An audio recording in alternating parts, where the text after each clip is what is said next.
आज हम आप सभी के लिए क्लास 12 का केमिस्ट्री लेकर आए हैं, जिसमें हम लोग सबसे पहले देखते हैं कि हम लोगों को केमिस्ट्री में पढ़ना क्या है। जैसा कि हम जानते हैं कि केमिस्ट्री को 3 भागों में बांटा गया है। पहला है फिजिकल, सेकेंड है इनऑर्गेनिक और थर्ड है ऑर्गेनिक केमिस्ट्री। फिजिकल को कहते हैं हिंदी में भौतिकी रसायन शास्त्र, इनऑर्गेनिक को कहते हैं अकार्बनिक रसायन शास्त्र और ऑर्गेनिक को कहते हैं कार्बनिक रसायन शास्त्र। सबसे पहले देखते हैं हम लोग कि फिजिकल केमिस्ट्री में हम लोग को पढ़ना है क्या क्या। तो फिजिकल केमिस्ट्री में हम लोग को ये 5 चैप्टर पढ़ना है। फर्स्ट है ठोस अवस्था, जिसे कहते हैं सॉलिड स्टेट इंग्लिश में। सेकेंड विलयन सॉल्यूशन। थर्ड वैद्युत रसायन इलेक्ट्रोकेमिस्ट्री, रासायनिक बलगति। चौथा है रासायनिक बलगतिकी, जिसे कहते हैं केमिकल कैनेटिक्स। और पांचवा है पृष्ठ रसायन, जिसे कहते हैं सरफेस केमिस्ट्री। अब हम लोग देखते हैं थोड़ा सा इनऑर्गेनिक केमिस्ट्री के। तो इनऑर्गेनिक केमिस्ट्री में सबसे पहले हम लोग को पढ़ना है तत्वों के निष्कर्षण के सिद्धांत एवं प्रकरण, जिसे इंग्लिश में कहते हैं principles and process of isolation of elements. Second है पी ब्लॉक के तत्व, जिसे इंग्लिश में कहते हैं पी ब्लॉक एलिमेंट्स। और तीसरा है डी एंड एफ ब्लॉक के तत्व, जिसे कहते हैं D and F block elements.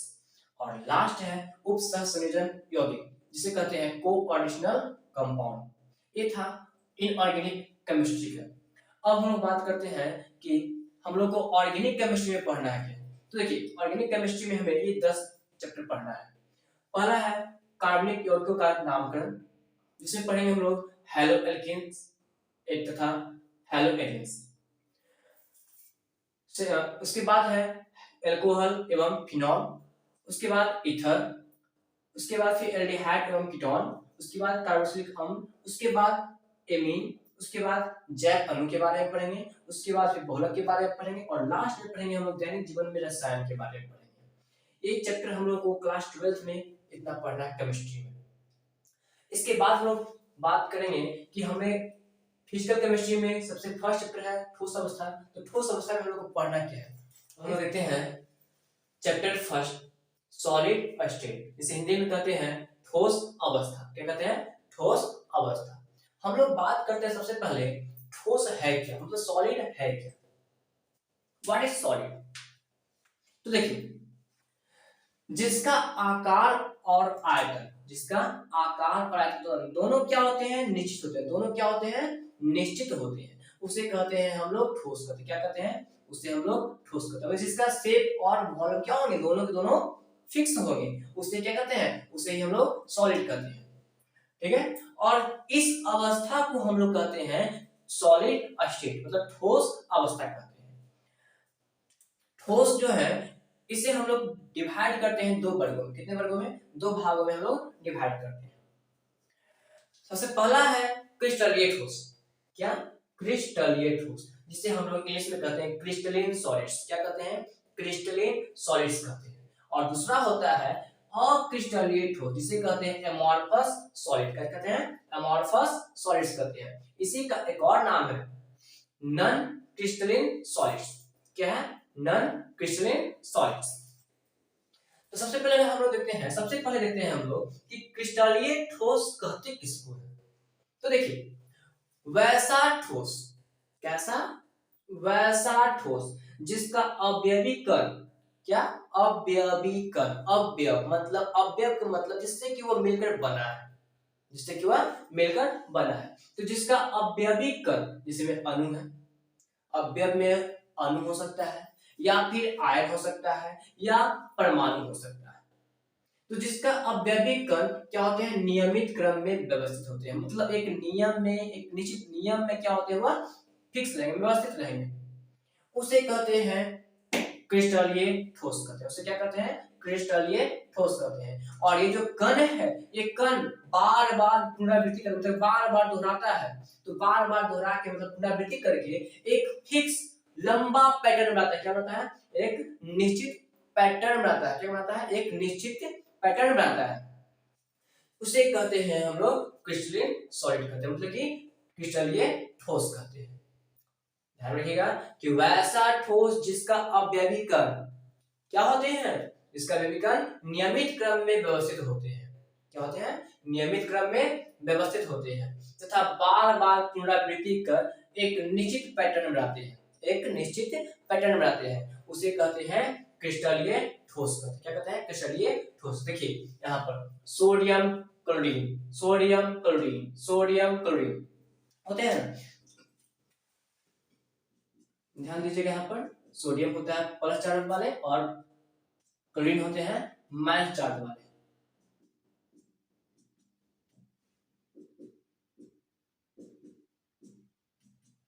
तो मैंने ले दिया। अब देखिए सोडियम के बाद क्लोरीन, क्लोरीन के बाद सोडियम, सोडियम के बाद क्लोरीन, क्लोरीन के बाद सोडियम, ऐसे जहां तक जाइएगा वहां तक आपको यही पैटर्न मिलेगा। चाहे आप ऊपर से नीचे चलिए या फिर बाएं से दाएं चलिए, चाहे दाएं से बाएं चलिए या फिर नीचे से ऊपर चलिए, आप जिधर से चलिएगा आपको यही पैटर्न मिलेगा, सोडियम के बाद क्लोरीन, क्लोरीन के बाद सोडियम।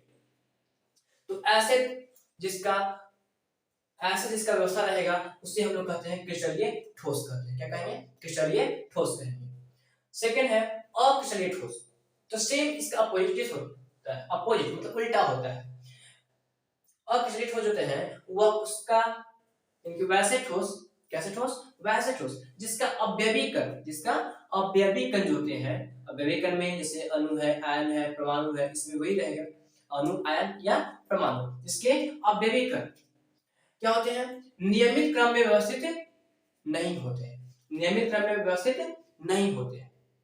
मतलब सोडियम के बाद क्लोरीन है तो क्लोरीन ना आके फिर से सोडियम में आ जाएगा, या फिर सोडियम के बाद क्लोरीन, सोडियम के बाद क्लोरीन कुछ दूर तक चलेगा, उसके बाद फिर वह अपना नियम भूल जाता है, तो उसे कहते हैं अक्रिस्टलीय ठोस कहते हैं।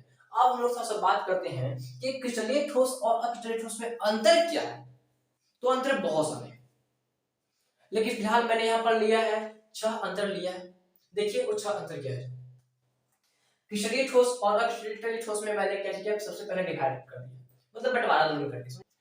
क्रिस्टलीय ठोस में सबसे पहला पॉइंट है कि इसका ज्यामितीय आकृति क्या होती है? निश्चित होती है। क्रिस्टलीय ठोस का ज्यामितीय आकृति क्या होती है? निश्चित होती है। देखिए याद करते चलिए, क्रिस्टलीय ठोस का ज्यामितीय आकृति क्या होती है? निश्चित होती है। क्या होती है? निश्चित मतलब फिक्स होता है। अक्रिस्टलीय ठोस का ज्यामितीय आकृति क्या होती है? निश्चित नहीं होती है। अक्रिस्टलीय ठोस का ज्यामितीय आकृति क्या होती है? निश्चित नहीं होती, मतलब फिक्स नहीं होता है, ये हमेशा बदलते रहता है। क्रिस्टलीय ठोस होते हैं इनमें कणों की दीर्घप्रासी व्यवस्था होती है। कण जो होता है वो लंबे दूरी तक, मतलब कि लंबा पैटर्न बनाता है। देखिए ना, सोडियम के बाद क्लोरीन, क्लोरीन के बाद सोडियम, सोडियम के बाद क्लोरीन, क्लोरीन के बाद सोडियम, ऐसे जहां तक जाइएगा वहां तक आपको यही पैटर्न मिलेगा। लेकिन अक्रिस्टलीय ठोस होते हैं इसमें ये नहीं होते हैं, एक कुछ दूर तक चलते हैं उसके बाद फिर ये अपने नियम को भूल जाते हैं। तो ये क्या होते हैं? यह लघु प्राकृतिक क्या होते हैं? यह लघु प्राकृतिक है। तो हम कहेंगे कि इनमें कणों की लघु प्रासी व्यवस्था होती है, मतलब शॉर्ट पैटर्न होता है। आगे हम देखते हैं कि क्रिस्टलीय ठोस होते हैं वो विषम दैशिक होते हैं। क्या होते हैं? विषम दैशिक होते हैं। विषम दैशिक कहने का मतलब देखिए यहाँ पर 2 पॉइंट है, एक है समदैशिक और एक है विषम दैशिक। तो समदैशिक और विषम दैशिक में थोड़ा हम लोग देखते हैं जैसे क्या है समदैशिक और क्या है विषम दैशिक। तो देखिए किसी भी पदार्थ में अगर हम अपवर्तनांक देखते हैं या फिर विद्युत चालन देखेंगे या उष्मीय चालन देखेंगे, जैसे बहुत सारे भौतिक गुण है, तो इन सब भौतिक गुणों को जब हम देखते हैं तो वह भौतिक गुण अगर सभी तरफ से समान होगा तो हम कहेंगे कि वो क्या है? समदैशिक है। क्या है? समदैशिक। लेकिन अगर सभी तरफ से समान नहीं होगा तो हम कहेंगे कि वो क्या है? विषम दैशिक है। क्या है? विषम दैशिक है। यानी कि जिसका अपवर्तनांक या फिर विद्युत चालन या उष्मीय चालन ये सब जो है गुण है, ये सब गुण का मान जो है वो अगर बराबर होगा, सेम होगा, तो हम कहेंगे समदैशिक होते हैं, और सेम नहीं होगा, बराबर नहीं होगा, तो हम कहेंगे विषम दैशिक होते हैं। तो क्रिस्टलीय ठोस में विषम ये जो होते हैं विषम दैशिक होते हैं। क्रिस्टलीय ठोस विषम दैशिक होते हैं, लेकिन अक्रिस्टलीय ठोस क्या होते हैं?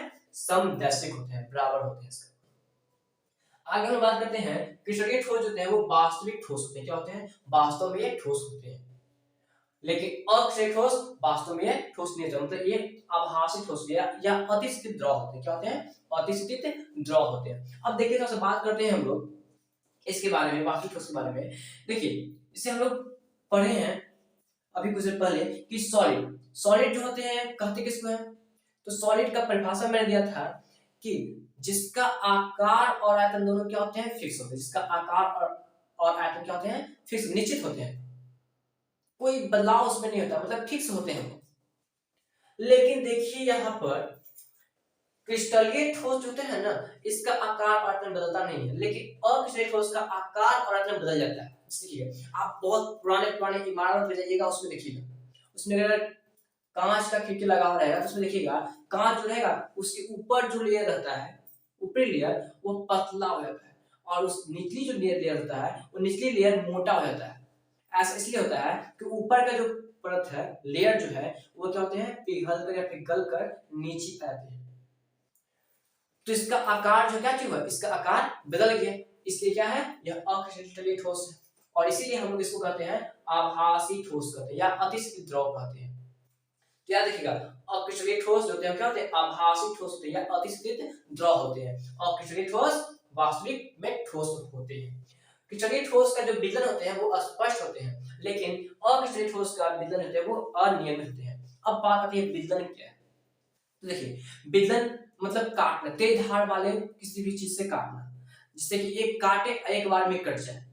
अब ऐसे मान लीजिए ये कुछ पदार्थ, कोई पदार्थ है, इसको हम तेज धार वाले चाकू से या किसी चीज से लाके हम काटते हैं, एक बार में काटते हैं। तो काटने के बाद अगर इसकी ऊपरी सतह चिकना महसूस होगा, हमें क्या होगा, चिकना रहेगा। अगर इसकी ऊपरी सतह जो रहेगा वो क्या होगा, चिकना होगा, तो हम कहेंगे क्या है, यह, इसका विलयन क्या है, अस्पष्ट। क्या है, इसका विलयन अस्पष्ट है, यानी क्या है, यह क्रिस्टलीय ठोस है। अगर ऊपरी सतह चिकना होगा तो क्या होगा, क्रिस्टलीय ठोस होगा, और उसका विलयन क्या होता है, अस्पष्ट। क्या होता है, उसका विलयन अस्पष्ट। लेकिन अगर ऊपरी सतह क्या होगा, रुखड़ा होगा, चिकना नहीं होगा, तो हम लोग कहेंगे कि क्या है, अक्रिस्टलीय ठोस है। क्या है, अक्रिस्टलीय ठोस है। और वो क्या होता है, उसका विलयन अनियमित होता है। क्या होता है, उसका विलयन अनियमित होता है। आगे है, अंतिम पॉइंट है कि क्रिस्टलीय ठोस का जो द्रव्यनांक और क्वथनांक होता है वो क्या होता है, निश्चित होता है। क्रिस्टलीय ठोस का द्रव्यनांक और क्वथनांक क्या होते हैं, निश्चित होते हैं, लेकिन अक्रिस्टलीय ठोस का द्रव्यनांक और क्वथनांक क्या होते हैं, निश्चित नहीं होते हैं, यह बदलता रहता है। किसी का कुछ रहेगा, किसी का कुछ रहेगा, इसलिए बदलता रहता है। आगे है देखिए, क्रिस्टलीय ठोस का कुछ एग्जांपल है, जैसे में सोडियम क्लोराइड, लोहा, हीरा, ग्रेफाइट एटसेट्रा इत्यादि। ये सब क्या है, ये सब क्रिस्टलीय ठोस का एग्जांपल है। अक्रिस्टलीय ठोस में देखिएगा जैसे रबर है, कांच है, प्लास्टिक है इत्यादि, ये सब क्या है, ये सब अक्रिस्टलीय ठोस का एग्जांपल है। अगर हमारी वीडियो अच्छी लगी हो तो इसे लाइक, शेयर, कमेंट और सब्सक्राइब जरूर कर लें।